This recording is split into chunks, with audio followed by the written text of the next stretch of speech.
오늘은 아주 기쁜 파더스데이죠. 자, 우리 이 땅의 아버지들에게 한번 감사 박수를 한번 올리겠습니다. 나의 남편이라서 감사합시다. 네, 나의 아빠라서 우리 감사하시기를 부탁합니다. 잠언 4장 23절을 보니까 모든 지킬 만한 것 중에 더욱 뭐라고요? 네 마음을 지키라 이렇게 말했습니다. 우리의 마음을 지키라는 그 의미가 뭘까요? 그것은 우리가 무엇에 마음을 두어야 하는지, 즉 우리가 무엇을 사랑하면서 이 세상을 살아가야 하는지, 우리 인생의 근본 문제, 그것을 보라는 것이죠. 파더스데이를 맞이하여서 우리에게 주시는 메시지, 그래서 오늘 사랑으로 이렇게 정했습니다. 특히 이 시대, 그리고 우리 교회 아버지들이 정말 이 세상을 살아가면서 진실되게 사랑해야 할 그 상대가 누군가, 이 대상을 잘못 찾아서 사랑하면 그 망하는 삶이잖아요. 그 우리가 정말 사랑해야 될 상대가 누군가에 대하여서 말씀을 나누려고 합니다. 오늘 파더스데이라서 아버지들에게 오늘 또 메시지가 좀 초점이 맞추어지겠지만, 여러분 여기에 아버지와 관련이 없는 사람 있습니까? 다 관련 있죠. 그러니까 기도하는 마음으로 또 그 말씀에 함께 경청해 주시기를 부탁합니다.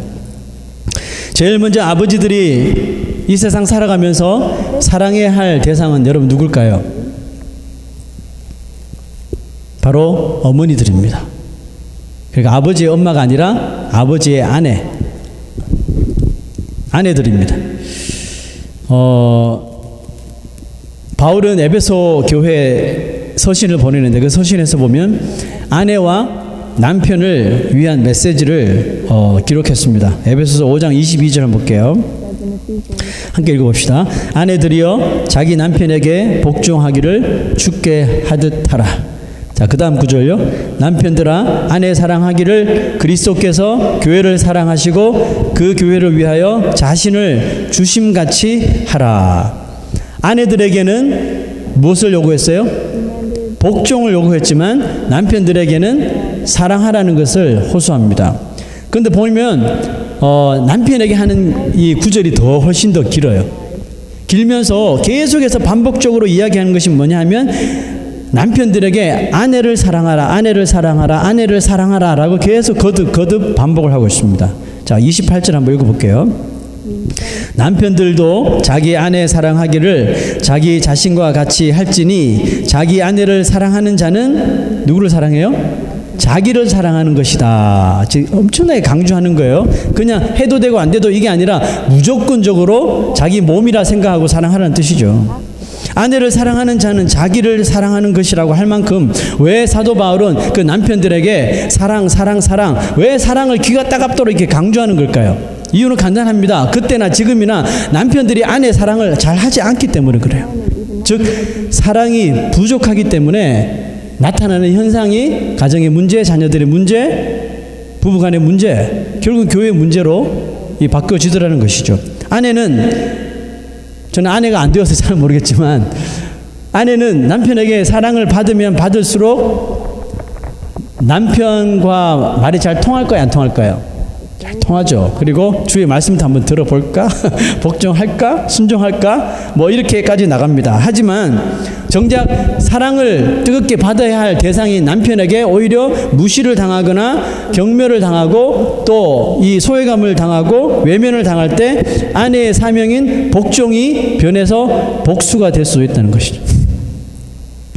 그죠? 예, 절대로 바뀌면 안 됩니다. 그래서 사도 바울은 남편들의 사명이 이렇게 아내를 자신의 몸을 돌보듯이 늘 돌봐주고 사랑해주라는 것입니다. 남편은 힘이 좀 세다는 이유로 아내 위에 힘으로 군림하는 존재도 아니고요. 또 아내를 힘으로 눌러서 속박하는 존재도 아니고, 또 아내는 남편이 함부로 대할 수 있는 그런 존재는 더더욱 아니라는 것이죠. 아내분들 아멘이죠. 예, 크게 아멘 하셔야 돼요. 아멘이죠. 자신이 없어요. 여러분 그런 존재 아니잖아요. 자, 5장 29절 보세요. 누구든지 언제나 자기 육체를 미워하지 않고 오직 양육하여 보호하기를 그리스도께서 교회에게 함과 같이 하나니 그랬습니다. 자, 계속해서 그 오늘 본문 말씀 24절도 한번 같이 읽어볼게요. 그 다음 구절요. 구부러진 말을 내 입에서 버리고 비뚤어진 말을 내 입술에서 멀리하라. 물론 이 말은 누구한테나 해당되는 거지만 오늘 특별히 남편이 아내에게 이런 말들을 하지 말라는 겁니다. 남편은 절대로 이런 비뚤어진 말이나 구부러진 말을 통해서 그 말이 무엇겠습니까? 다 상처 입히는 말이죠. 아내를 그렇게 이런 말로 모욕하거나 무시하지 말라는 거죠. 그런 행동을 보이는 사람은 뭐라고요? 오히려 그 행동을 통해서 그런 말들을 통해서 결국은 자기 자신을 무시하는 거군요. 자기 자신을 경멸하는 일이 된다는 것입니다. 그러므로 남편은 아내가 남자보다 좀 약하게, 나이 먹어가면 여자가 더 강해진다 그러는데 여러분 그래도 남자가 강하죠. 남편은 아내가 남자보다 physically 좀 약하게 창조된 몸인 것을 알고 뭘 해야 돼요? 뭐 시켜먹지 말고 좀 자기가 알아서 하고 보호해 주라는 거죠. 보호해 주고 끝까지 연약하니까 좀 지켜주라는 것이죠. 아내가 남편보다 훨씬 덩치가 커도 어휴 내 아내 하면서 안아주고 지켜주고 보호해 주는 것이 남편의 사명 임무라는 겁니다. 여러분 그리스도께서 교회를 어떻게 세우시고 어떻게 보호하시고 어떻게 지키는지 아세요? 예수 그리스도께서는 십자가 위에서 자신의 온 몸을 다 찢겨주시고 피를 다 흘려주시면서 교회를 세워주셨어요. 그래서 교회를 예수 그리스도의 피값으로 세운 교회라 그러잖아요. 우리 건강한 교회 예수 그리스도의 피로 세우신 교회잖아요. 그죠? 자, 그래서 그 예수님의 피로 세우신 온몸을 다해서 세우신 이 교회가 이 땅에서 세상에서 막 무시당하거나 경멸당하지 않도록 그리스도께서 항상 말씀으로 성령을 통해서 이 교회를 프로텍트 해주시는 거예요.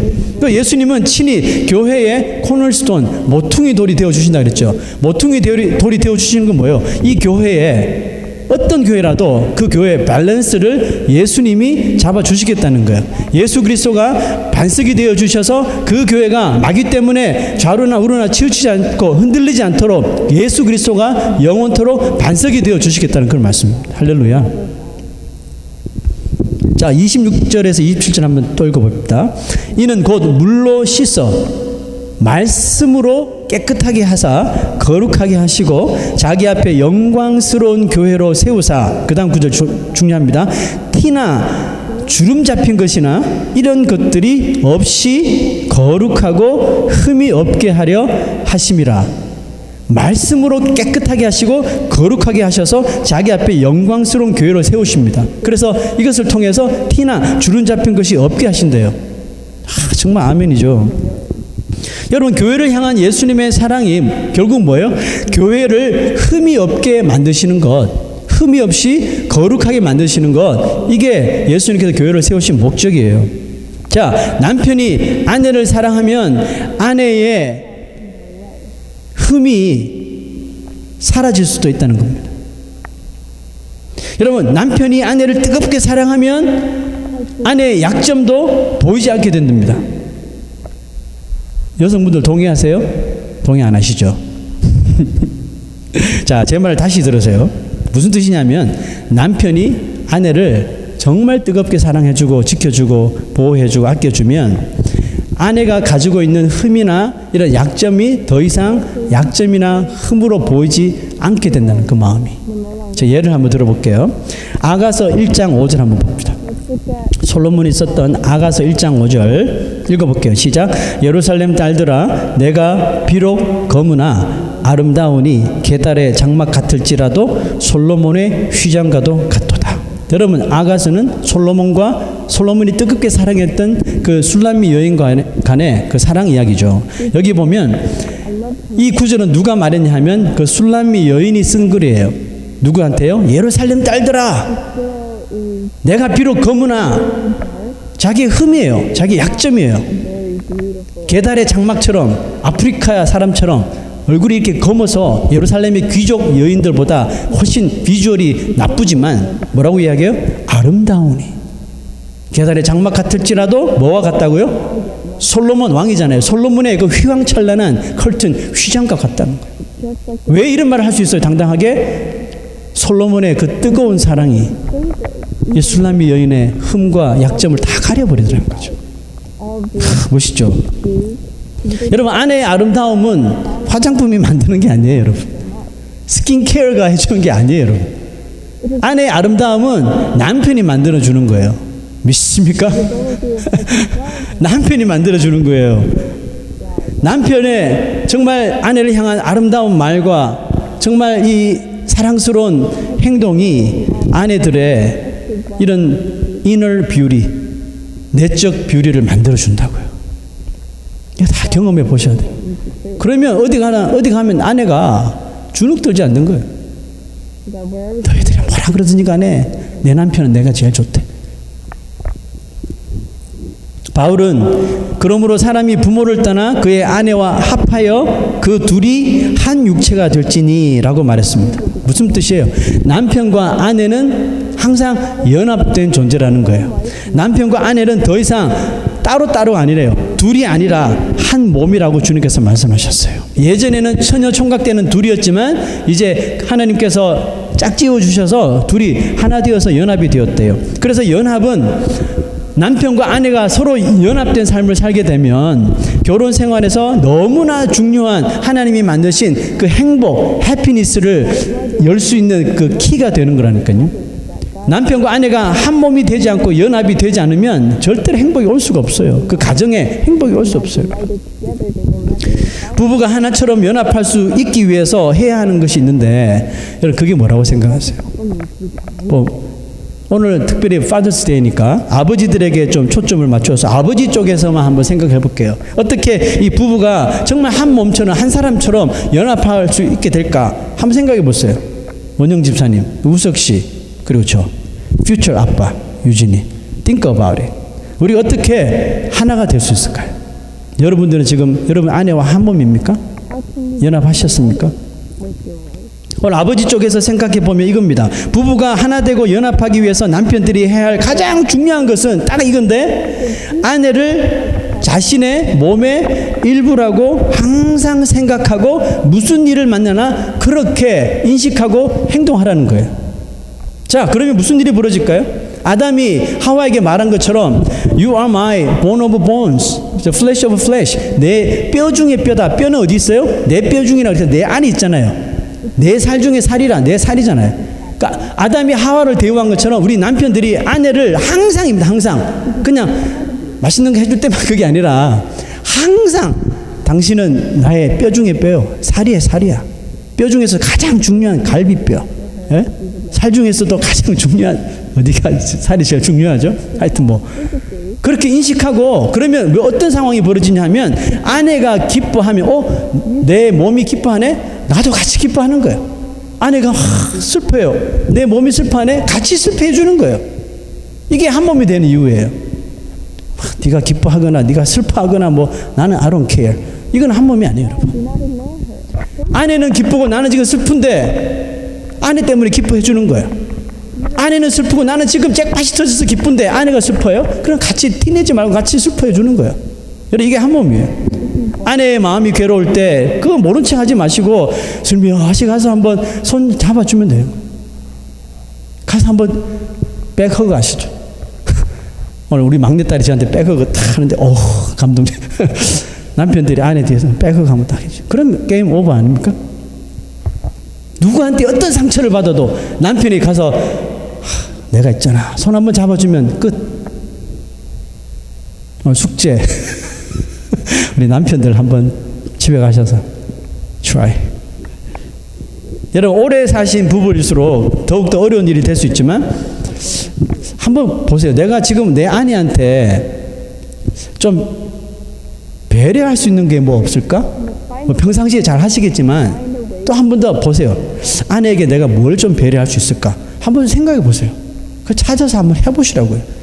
아내를 나의 몸의 반쪽으로 여기는 것은 참 어려운 일이 반쪽으로 여기는 것은 어떻게 보면 쉬운 일이에요. 내 반쪽이야? 이렇게 말하면 되잖아요. 근데 그렇게 진짜 내 몸처럼 행동하는 것은 정말 무지무지 어려운 일이에요. 잘 안 돼요.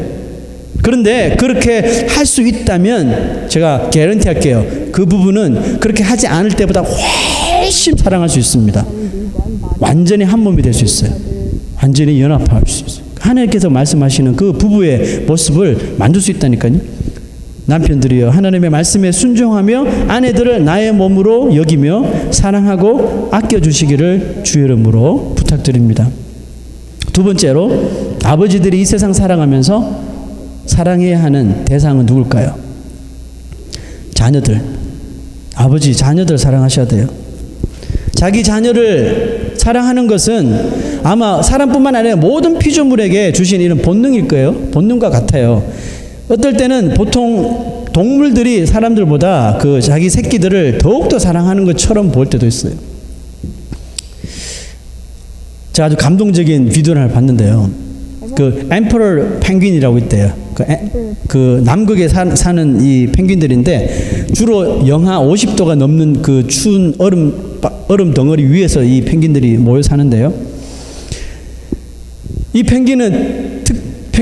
이 황제 펭귄의 특징이 뭐냐면 엄마가 이제 알을 낳잖아요. 알을 낳으면 엄마가 알을 딱 놓고 곧바로 알을 놓은 엄마들은 바다로 들어가 버린대요. 바다로 들어가서 영양 보충을 하고 또 물고기를 많이 잡아먹어서 이제 아기가 태어나면 또 먹이기 위해서 바다로 들어간대요. 그러면 이제 그 알은 어떻게 해요? 그때부터 이제 아빠들이 그 알을 이제 품는 거예요. 근데 그 품는 펭귄들이 알을 이렇게 부화시키는 모습이 너무 마음에 짜릿짜릿했어요. 어떻게 하냐면 그 알이 좀 크더라고요. 아버지가 그 남극은 풀이 없잖아요. 그래 다 얼음바닥이잖아요. 또 한 가지 더는 그 짝짓기를 할 때 되면 그 남극에는 엄청난 그 허리케인이 폭풍이 몰아치는데 보통 때도 마이너스 50인데 그 폭풍이 있을 때는 마이너스 200도까지 내려간대요. 와, 제가 비디오를 보고 깜짝 놀랐어요. 그 막 추운데 이 자기 알을 부화시켜야 돼. 어떻게 하냐면 이 알을 얼음 바닥에 놔두면 금방 알이 그 온도 때문에 얼어붙어서 죽어버린대요. 그래서 이 펭귄 아빠들이 하는 방법은 그 작은 자기 발 위에다가 그 알을 아내가 놓고 간 알을 발 위에다가 올린대요. 되게 웃기지 않습니까? 발 위에 이걸 알을 올려놓고 자기 몸을 이렇게 숙여가지고 이렇게 알을 계속 발 위에 올려놓고 있는데요.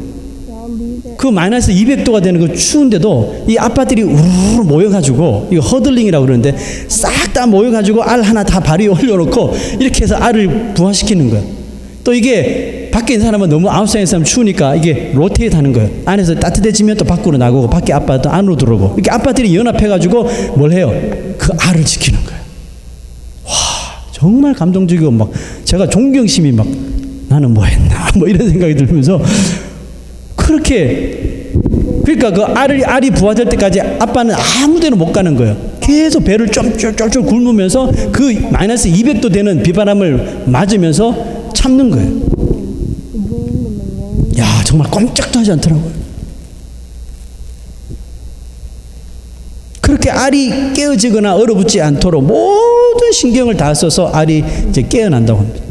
그렇게 황제 펭귄 아빠들은 추위와 싸우며 배고픔을 참으며 그 알이 자기 새끼가 잘 알에서 부화할 수 있도록 모든 희생을 그 새끼에게 다 한다고 합니다.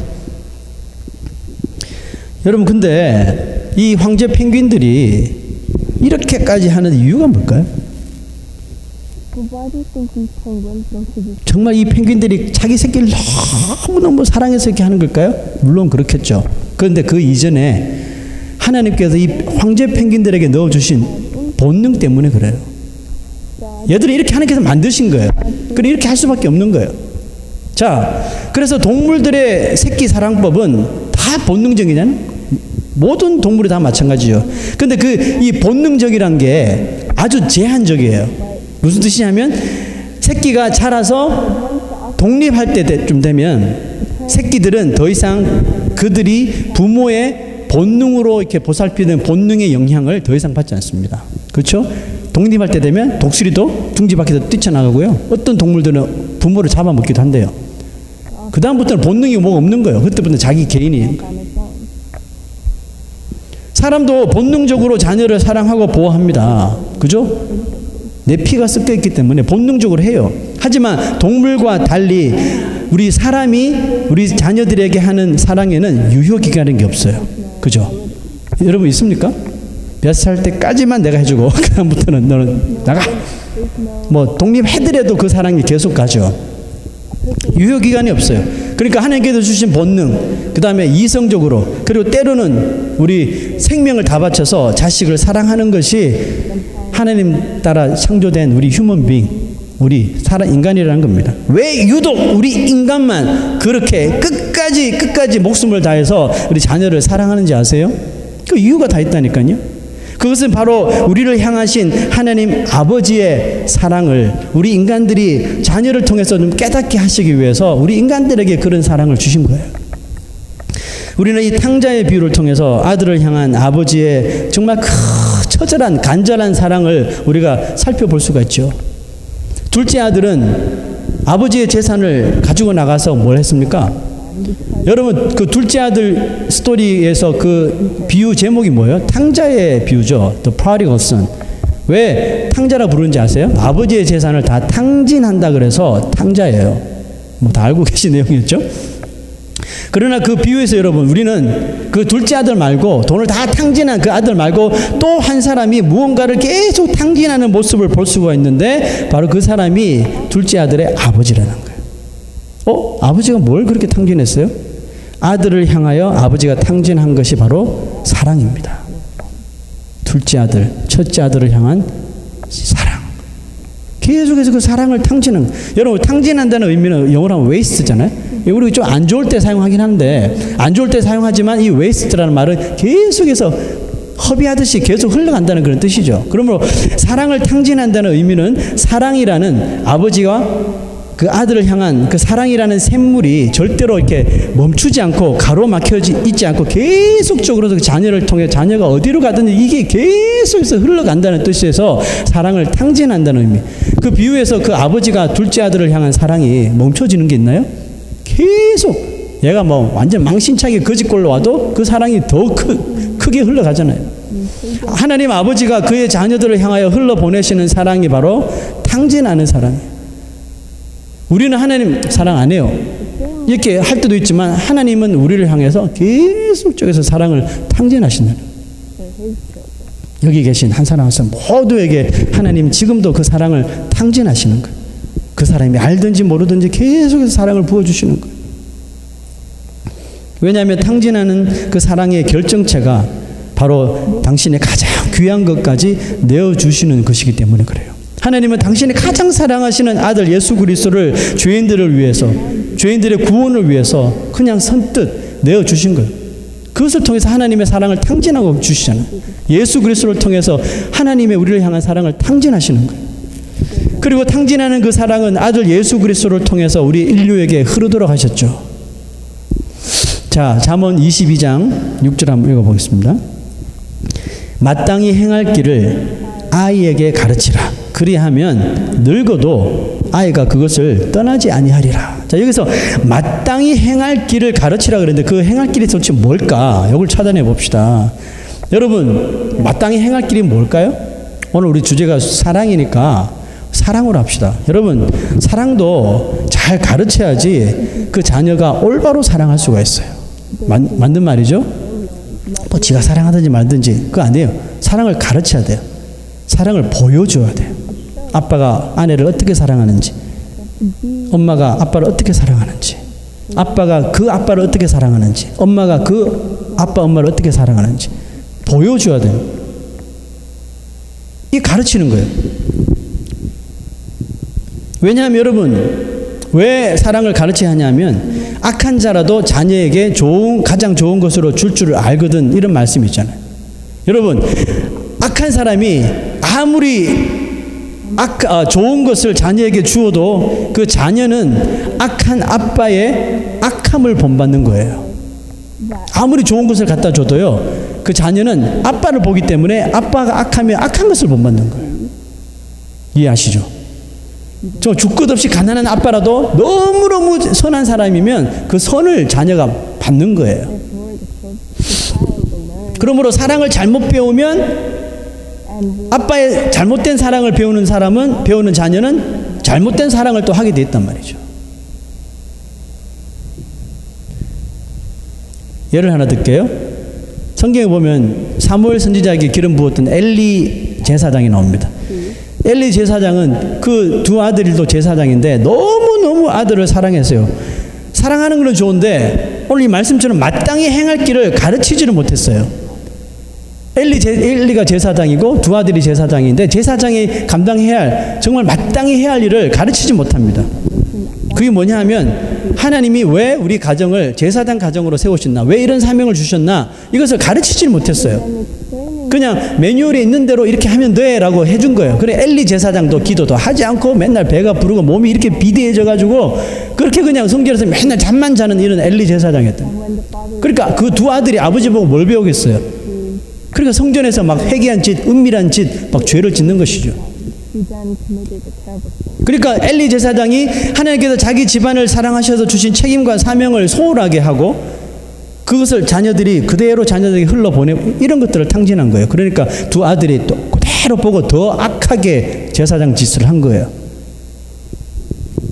아버지가 사명을 소홀히 하자 그 영향은 고스란히 두 아들에게 흘러갔고 두 아들은 심각한 죄를 짓게 되고 한날 전쟁터에서 두 아들이 죽고 그 소식을 들은 아버지가 뒤로 넘어져서 목뼈가 부러지면서 같이 죽어버리죠. 비참하게 인생이 끝난 거예요. 여러분, 우리 그리스도인들에게 마땅히 행할 길은 뭘까요? 우리 그리스도인들에게 마땅히 행하고 마땅히 가르쳐야 할 것은 뭐예요? 우리 그리스도인들은 오직 하나님만을 사랑하고 하나님의 말씀대로 살아가는 것, 이게 우리 그리스도인들이 마땅히 행하고 마땅히 가르쳐야 할 일이에요. 유대인들은 지금도 아버지가 그 자녀의 이 성경 교육을, 말씀 교육을 홀로 다 시킨, 저번에 비디오 보셨죠? 자녀가 아무리 많아도 한 명 한 명 그 토라를 다 하나하나 아버지가 다 읽혀요. 자녀에게 하나님을 아는 지식을 깨닫게 해주는 아버지가 저는 가장 위대한 아버지라고 믿습니다. 우리의 자녀들에게 전능하신 하나님을 알도록 하는 것은요, 이 세상에서 아빠가 혹은 부모가 자녀에게 해줄 수 있는 최고의 선물이고 최고의 그 헤리티지, 유산이랍니다. 그러나 아버지가 하나님을 아는 지식이 부족하고 하나님을 아는 지식이 무지하다면 그 아버지가 그 자녀에게 줄 수 있는 것은 뭐예요? 그저 이 세상의 것밖에 없어요.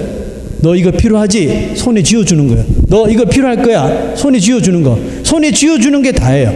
그러나 여러분 아니잖아요. 손에 무언가를 쥐어주는 것보다 더 귀하고 가치 있는 것은 눈에 보이지 않지만 영원한 것을 주는 것이잖아요. 내 아들이 겨우 이 세상에서 뚱땅하게 살다가 인생이 끝나는 그런 인생이 아니라 영원토록 영생할 수 있는, 하늘의 눈에 보이진 않지만 영생할 수 있는 것을 쥐어주는 것, 여러분 그게 뭐예요? 그것은 바로 영생을 주시는 예수 그리스도를 알게 해주는 것. 여러분 이게 아버지 된 자로서 자녀에게 줄 수 있는 귀한 가장 유산이고 가치 있는 것이란 거죠. 그래서 저는 우리 건강한 교회 아버지들이 아내를 사랑하고 자녀를 사랑하지만 아내를 내 몸처럼 사랑하는 것보다, 내 자녀를 내 생명과 같이 사랑하는 것보다 더욱더 사랑해야 하는 것이 있는데, 그게 바로 우리 아버지들이 하나님을 사랑해야 되고 하나님의 말씀을 더욱더 사랑해야 한다는 겁니다. 미국의 한 도시에서 아빠들을 위한 부흥 집회가 열렸습니다. 초청 강사가 오셔서 이런 예화를 이제 아버지들에게 한 거예요. 그 월남 전쟁 중에 일어났던 이야기입니다.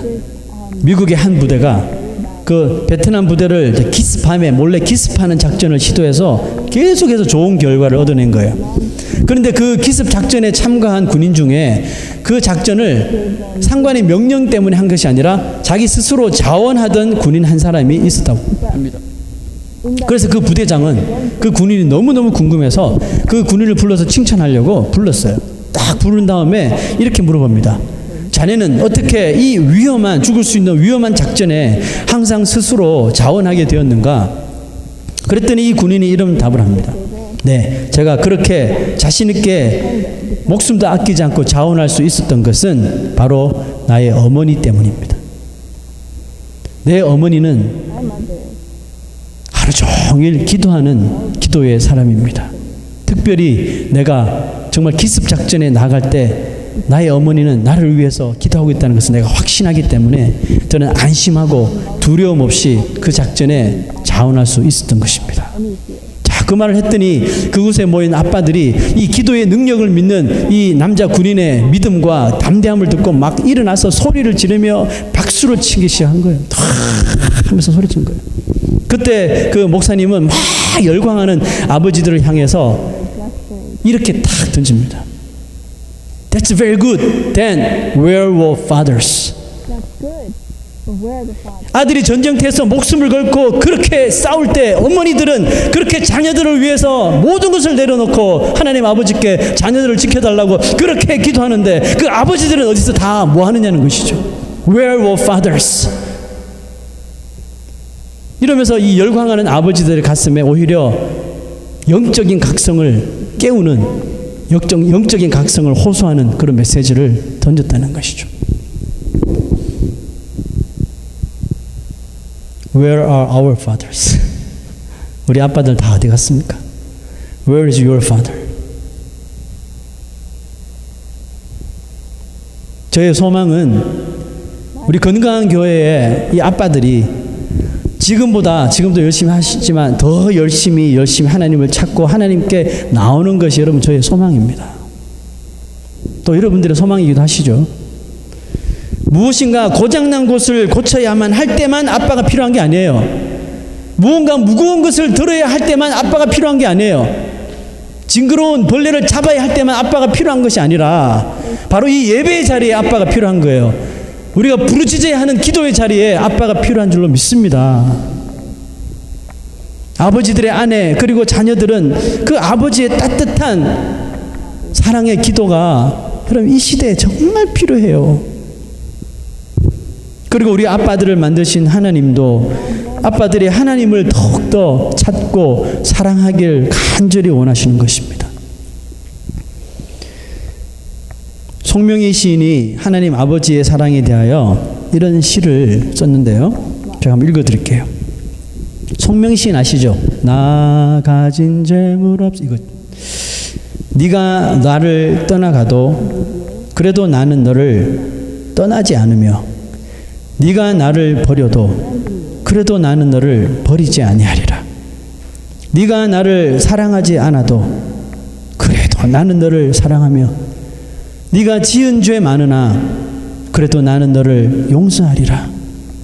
네가 천하고 미련해도 그래도 나는 너를 받으리라.